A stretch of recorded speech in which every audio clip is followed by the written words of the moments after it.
Before I start, I want to make one thing very clear. Takatapui are our whānau.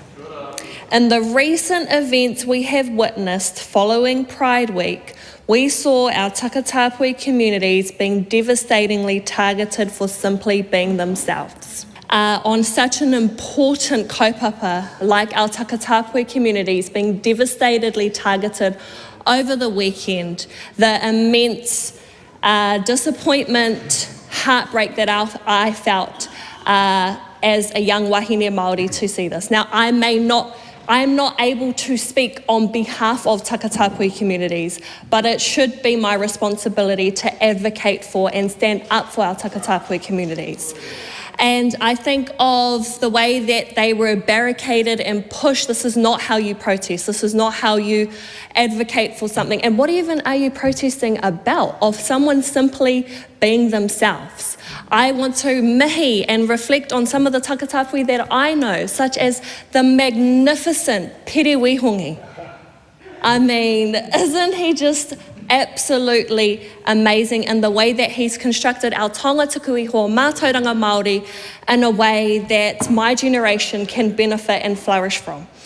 There are so many takatapui who have been so instrumental and educational in my life that I'd like to acknowledge. Throughout our Polynesian whakapapa, our takatapui whānau are always been accepted and have always had and always acknowledged our differences, even more so throughout Te Moana Nui a Kiwa, being held on a pedestal of an example of a mahu in Hawaii.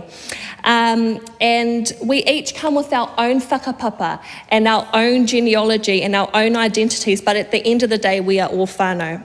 It was colonisation that started criminalising and oppressing our people for being simply who they are.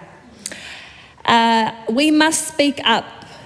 We must ask ourselves what allyship looks like when it comes to amplifying the rights and voices of our takatapui community.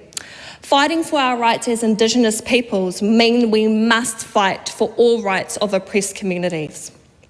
During the campaign trail for 2023, during my first debates, I had never experienced discrimination and hate like I did when I stood up for takatapui communities in my debates. And it was an extreme wake-up call for myself, instantly realising my privilege as a straight wahine. So I say to our people, don't let your fear from lack of understanding drive you to discriminate against our own whānau. It's our job to tautoko and awhi our takatapui communities.